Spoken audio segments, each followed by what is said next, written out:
everybody, welcome to my channel. If you're new, my name is Chris. I've been doing a lot of single note perfume videos this month. Today I'm just going to do a big group of notes, and those notes would be white florals. I thought I would kind of clump all my favorite white florals into a single category. Now I did try to divide it somewhat evenly amongst those notes because I'm really into orange flowers, and if I really picked my favorite white florals at the moment, the video would be mostly of orange blossom perfumes, and I did a separate video on those. So I will have a few orange blossom fragrances in this video. I think I've got my top 3, and then I've kind of divided evenly amongst the other white floral notes. Now you guys have been really good about giving me suggestions for other single note videos. If you have any single note videos or videos that you want me to focus on a certain note, let me know in the comments below. I will tell you that tea and blackcurrant are coming up. So with that, I'm gonna get started on the white florals. And if you are new, the reason why I do these single note videos, well, I have a lot of reasons. Number one, many people are just really into a single note and they want a video dedicated to that note. Secondly, it really helps me. I have a large collection and it helps me to really see what I have in a certain fragrance category. Am I wearing everything? Is there something that I'm not wearing that needs to go? And do I still have something on my wish list after seeing everything that I own? And I will tell you at the end of the video what's going, what's staying, and do I still have anything on my wish list? That being said, I'm gonna start with Magnolia. I'm gonna start off with the white flower Magnolia. I think Magnolia in real life smells beautiful. It has kind of a lemony nuance, and we actually have a magnolia tree. I don't know how it grows here in the Midwest. I think it's because it's right up against my house. If you ever have the chance to get a true magnolia blossom, it's beautiful. Cut it off, put it in a bowl of water, and your entire room will be filled with this beautiful scent of magnolia. I'm gonna start off with a few fragrances from the house of Loewe. The first one I'm gonna start off with is called Pink Magnolia. Now this has like red berries, red fruits, of course, magnolia, and it has musk. And it's a very pleasant fragrance. It's a fairly simple fragrance. It is quite floral. It's got this, a little bit of sweetness, a little bit of tartness, very much a gauzy, musky floral. And when I wear this, I get compliments from people who just like pleasant, super easy, light, musky, feminine floral fragrances. In fact, one of my daughter's good friends came over to the house when I was wearing this, and she said, Miss Chris, you smell like a flower garden. So that's basically what this smells like, with the addition of a little bit of red fruits and red berries. I also have White Magnolia, which I think I prefer a little bit more. This is more of a gourmand, so this is a floral gourmand or a flormand. It has magnolia, cotton candy, and yuzu, and it really is a fun fragrance. The yuzu is like a Japanese grapefruit, and it has a tartness to it, but it's not super tart. It's not as tart as a true grapefruit, so it's got a little bit of like tart citrus quality, but that's offset by a pretty sweet cotton candy, so I think the two go well together. The magnolia is in here, it's light, it's fluffy, and again, there is a nice, musk in the base, maybe a little bit of a woody note in the base, but definitely a sweet, kind of a gourmandy take on a citrusy floral fragrance. The last one, I'm gonna try to show 3 perfumes in each floral category. The last one is called Ibiza Nights. This is by Carner Barcelona. I wore this a ton last summer. This is still a very, very pretty fragrance. So this is like a watery, fruity, a little bit spicy take on the note of magnolia. It has something, I want to say it has watery notes, or maybe it has watery florals like a water lily. I can't remember, but just in the background, there's something slightly pleasant and watery, not oceanic and not beachy.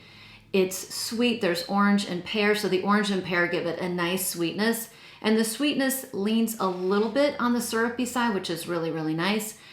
It has like star anise in here, which to me smells like licorice. I do not get an overwhelming licorice note, and the magnolia is just very, very pleasant. It's not as lemony in here as it is in the Loewe fragrances. It's a little bit more watery, it's a little bit more fruity, and it's a lot more sweet because it has amber in the base. This one lasts all day long, And when I have worn this to work.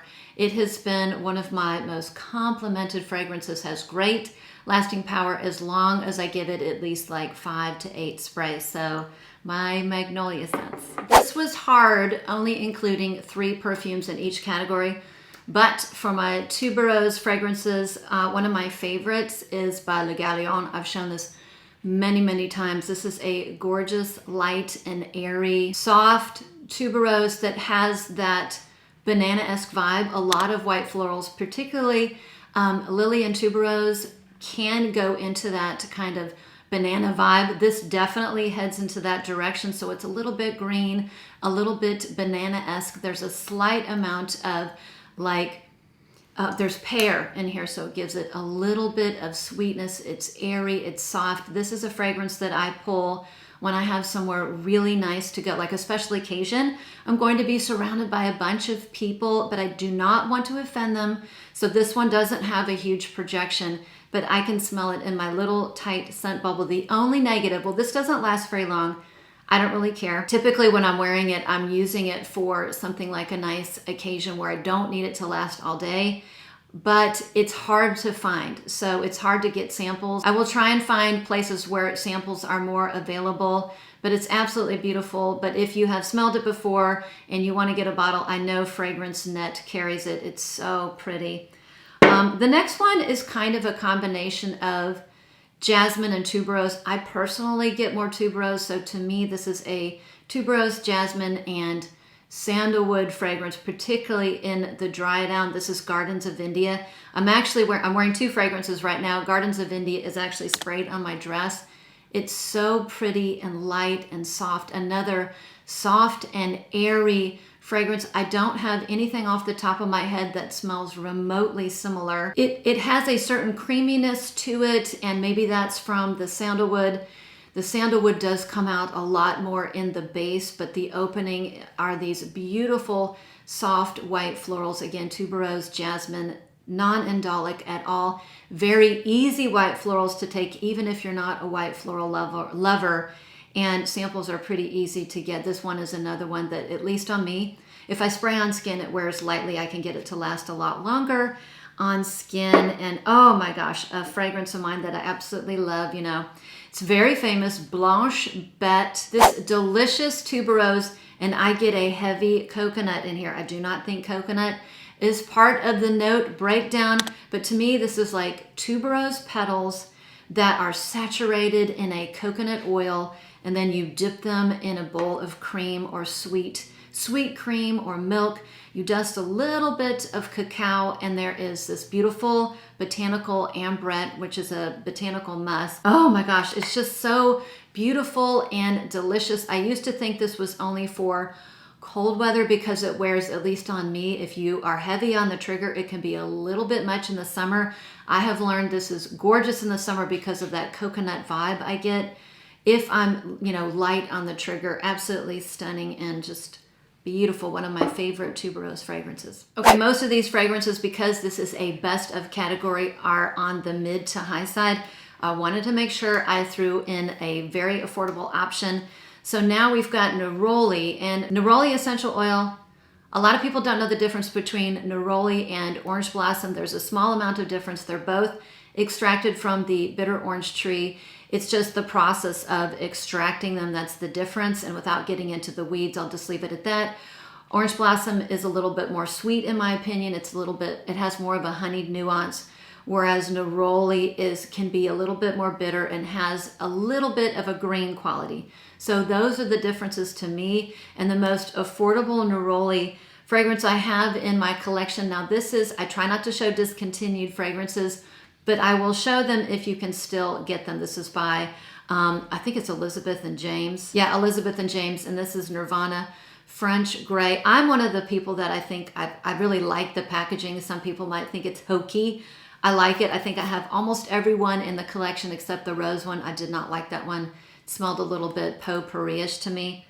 But if you like lavender, neroli, and musk, this is a great one. I think it costs around $20 for this bottle, and it's a great fresh neroli fragrance with a lot of lavender and a lot of musk in the dry down. I tend to wear this, you know, after a shower when I just want to smell fresh and clean and I don't need something to last forever. It's a little bit calming with the lavender, but a great fragrance for the price, particularly if you love those notes. One of my favorite Neroli fragrances I've talked about before, Whispers of Time. I really don't hear anyone else talk about it. That's okay. I really enjoy this. It's a very fresh citrusy Neroli that smells very similar to Neroli Portofino by Tom Ford in the beginning. I mean, in the opening, they're almost indistinguishable. This one is way more affordable. It's in the dry down where this one gets a lot more fun. This one has an added note of ginger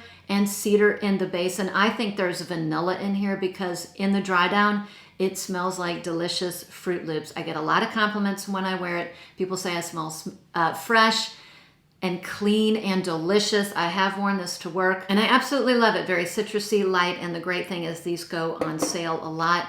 The newest Neroli in my collection, I tried to scoop up a lot of Quentin Biche's fragrances, and one that I don't hear anyone talk about is called Neroli Amara. I actually wore this yesterday to work.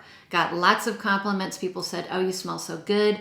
You smell so fresh, clean, very feminine, very light, but they could smell me out in the hallway. So it has presence in the beginning, but it does fade over time. I find it smells so good that I do have to reapply. This fragrance to me really does read spring and summer because it's so fresh. Lots of citruses, beautiful neroli, very lemony. This has a lot of spices. I want to say it has, I know at least pink pepper and I think black pepper. I'm not sure. They looked a little scary. I really do not get those, particularly in the air. You're not going to get those in the sillage. Maybe if you kind of bury your nose where you sprayed, you might get a little of that, particularly in the opening, but I really don't get a whole lot of pepper. This is very citrusy, lots of citruses, particularly lemon. I get a lemony, so I'm sure there's bergamot. I think there's bergamot and lemon and maybe orange.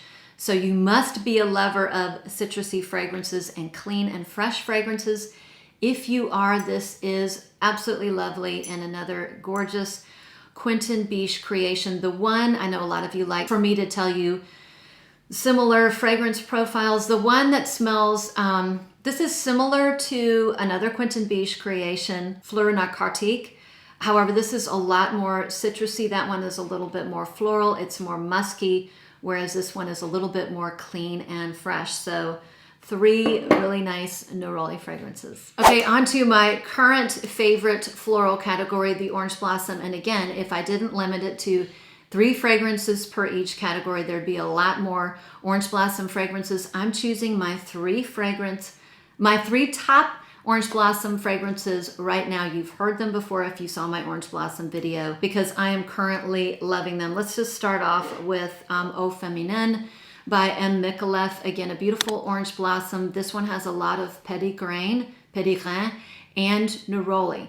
So it does go way more into the green territory. It might be a little bit bitter in the opening.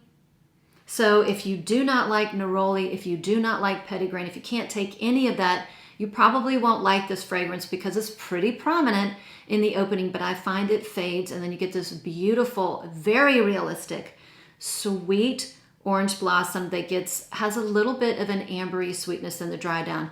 By no means a floral gourmand, but it has has a little bit of sweetness. So it's absolutely beautiful. And, it's not a powerhouse you're not going to get all day, but I'm going to get at least 5 hours. The next one, oh my gosh, Trouble. This one is a fragrance I discovered doing the Dries Van Noten discovery set. I had never heard of this perfume before and then immediately knew I needed to get a bottle. Jardins de l'Orangerie.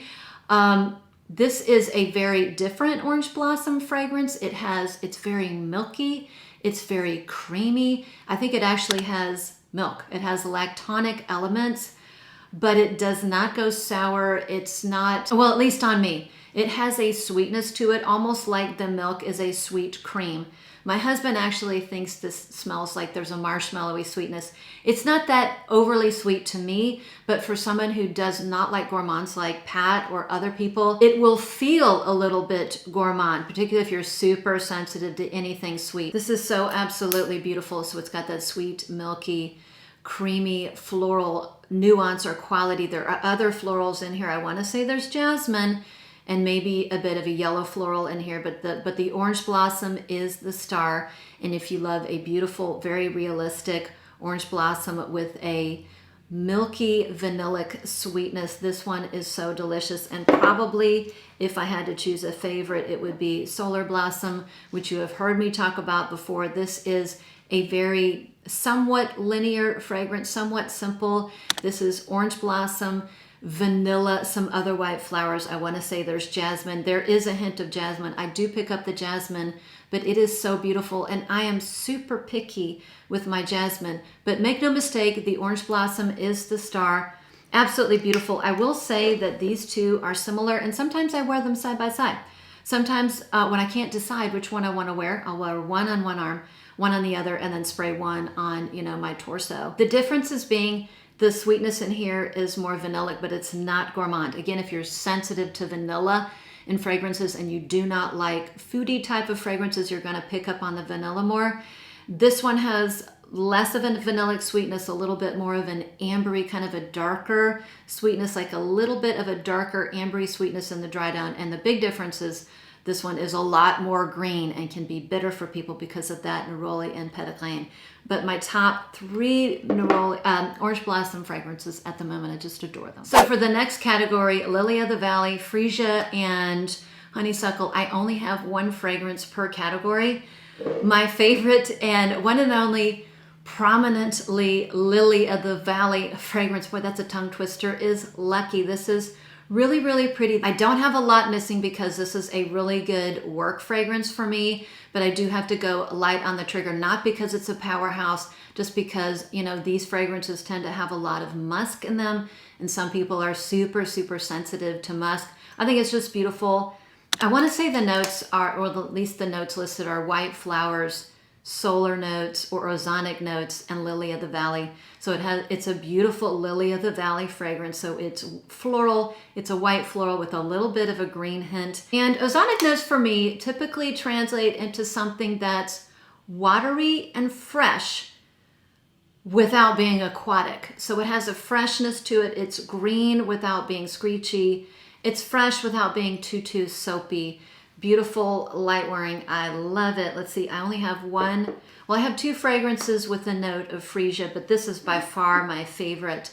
Andrea Mac Ceramic. So Freesia for me is not always a favorite note of mine or accord because it can many times it overtakes a perfume. It just becomes all about the Freesia, at least my nose. And then oftentimes it really turns a fragrance into something that's very shampoo-y. Not that shampoo-y is bad at all, but if you do not like shampoo-y florals, it's typically for two reasons. Number one, it's because of a cherry blossom accord, and number two, it's because of Freesia.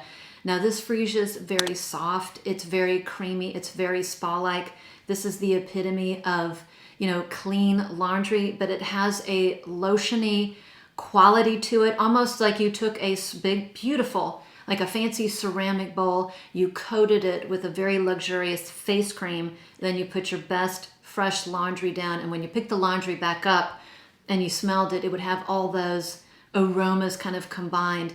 Some people don't like to smell like fresh laundry. I'm one of the people that does. I think it's very pleasant smell. I like to smell that on other people. Just fresh and clean and pleasant with a little bit of a underlying lotion vibe. It's very, very spa-like. I love it. It has great lasting power. And this is one of the few floral fragrances in here, to me, that is year-round. And the last one is going to be representative of my honeysuckle category. No, this is Gucci Bloom Ambrosia di Fiore.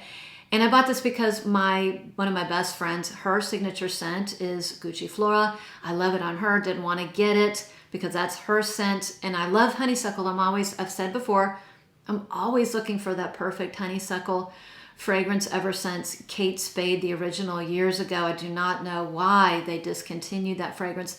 That was a wonderful honeysuckle fragrance. I wish they would bring it back, maybe modernize it a bit. But I bought this because it had honeysuckle. Now it does have a little bit of honeysuckle in it, but it's mostly all the white.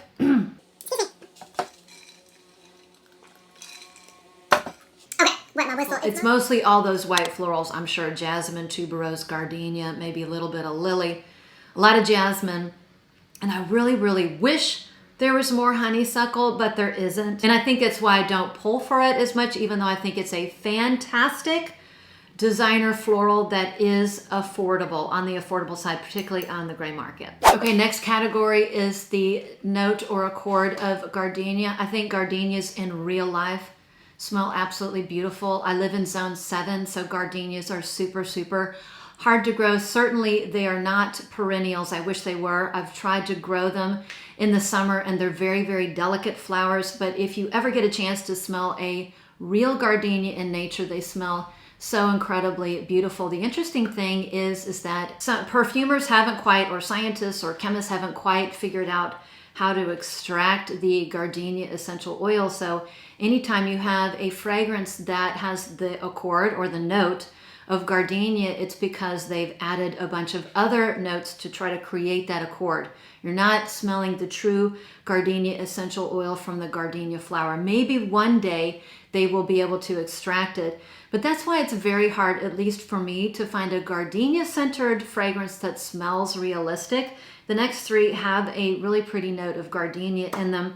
The first one I'll start off with is Baciami by Bulgari, and this is a beautiful, very sweet gardenia fragrance that has like vanilla and amber, so it's a sweet, but it's not gourmand at all, in my opinion. To some people it might feel gourmand because it definitely has gourmand elements, and it's sweet. And I even get a little bit of a berry touch, you know, maybe red berries in the background. I don't think they're listed, but I do get also something like a red berry tart, like a sweet tart thing going on in the background. Oh my gosh, so pretty. I love to smell it. It's absolutely gorgeous. Beautiful fragrance. I wear this, you know, when I'm a little bit dressed up because it just reads a little bit fancy to me. One that Pat really likes. And it's not a powerhouse, I would say moderately wearing.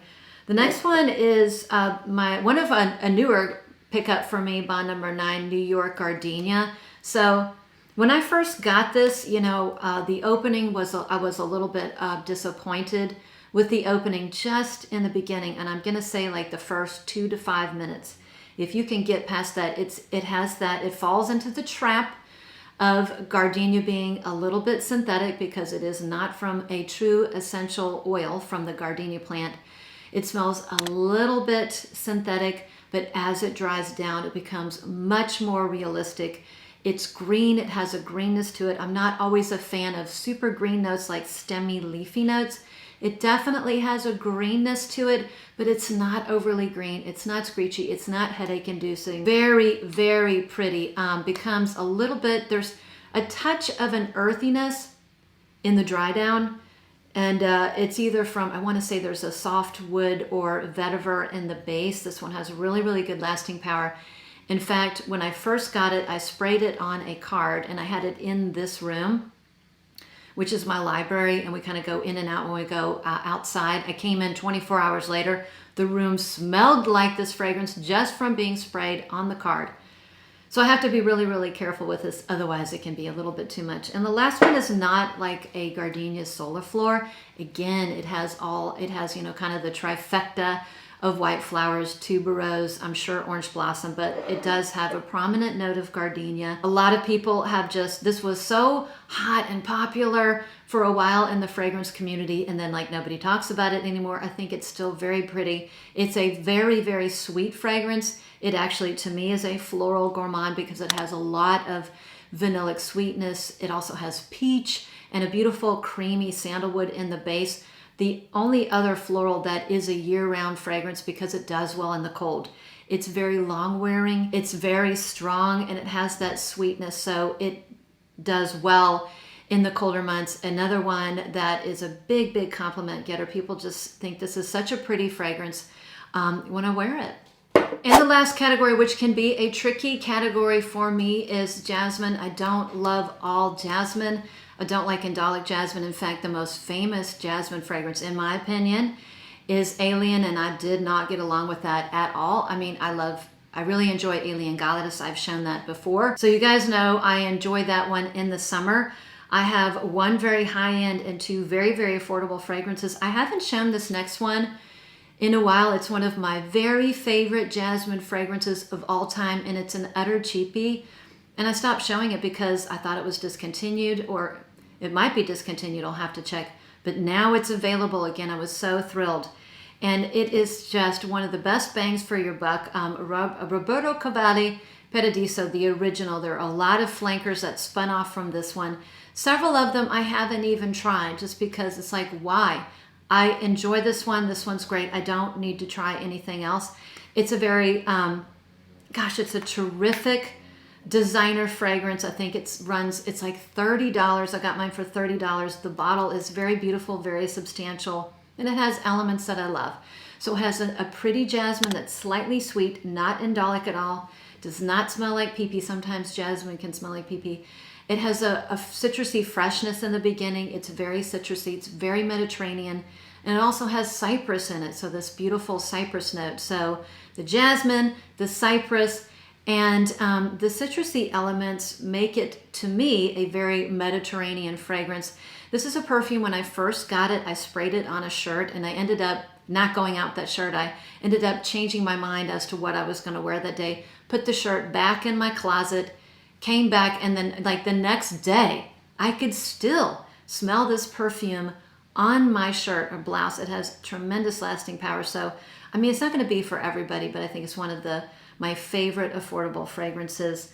Another super affordable fragrance I have in this little vial, Elegantly Tokyo from Zara. I'm actually wearing it on my arm. This is a perfume that I enjoy wearing when I need something soft. Like, this is a perfect fragrance to wear to church. Like, I'm going to take the dabber and I'm just going to kind of apply it to my arms. It's a fragrance. I do have a coworker who works on Mondays and Thursdays who does not like fragrance. So all of my friends, we have to be really, really careful. In fact, a lot of times I don't wear scent, which is true torture to a fragrance lover, but I'll wear something like this. I'll put it on my skin. I'll put it on my wrist. I'll dab it so that, you know, nobody is going to smell me from afar or maybe even close, but I can smell it. You know, I can take a sneak whiff and I can smell it for at least half the day. I mean, just a couple of little dabs. It's jasmine, I want to say lily, and some kind of wood in the base. And, you know, these Zara fragrances, they're not going to be for everybody. But if you enjoy something like this, it is a home run, because these bottles, I think you can get the big, you know, 3.4 ounce bottles for like $30. I mean, it's like a win-win for the right person. And I think it's really, really, really pretty. So that leads us to the last one. I'm kind of cheating on this fragrance because it's not just a super jasmine forward fragrance. It's jasmine, but it also shares a little bit of ylang. And I did want to show it because it is a jasmine fragrance that I find very pretty and well done. And everybody in my house, particularly Picky Pat, loves it when I wear it. It's a sunny tropical floral that has a little bit of salt, and it has a little bit of sweetness in the dry down, but it's not sweet at all like 100 Silent Ways, which is a very sweet fragrance. This goes sweet, but it's not gourmand. It's not a floral gourmand at all. It's very much a sunny tropical jasmine ylang. I think it might have a little bit of coconut in there and salt. No, poor Pat, he loves the note of jasmine. He thinks jasmine smells so pretty. And since I don't wear a lot of jasmine fragrances, he finds this to be a very, very pretty perfume. And he says I smell very, very pretty when I wear this. So if you do like jasmine, like a jasmine ylang thing, a tropical floral, this is very pretty. You know, to me, it's kind of like, it's a combination of several different, it smells similar to several different perfumes. I'm thinking off the top of my head a little bit, you know, throw in a little bit of Soleil Blanc, a little bit of Kilian Sun-Kissed Goddess, and a little bit of a beach walk. So if you took all those perfumes and combined them, even though I don't get along with all Roja fragrances, particularly the super, super, super floral ones, I will say that they are very well blended. And so this is a jasmine that is very, very well done. So that is it. So now I've come to the end. Are there any fragrances that are going to be going? And I will say I have two. I'm going to say Pink Magnolia, not because I don't love the perfume and it smells really good. I just enjoy Ibiza Nights and White Magnolia better. And because of that, I tend to not pull for this. So it's being neglected. This one, you know, I didn't realize until I started getting ready for this video that even though I find it very, very pretty and I love it when other people wear it and I find it a fantastic designer floral, I just haven't been pulling for it because I bought it for the honeysuckle. And it's, you know, the Gucci Bloom Ambrosia di Fiore. And I just think I'm looking for something a little bit more honeysuckle. I've been keeping it. It's beautiful. I love it.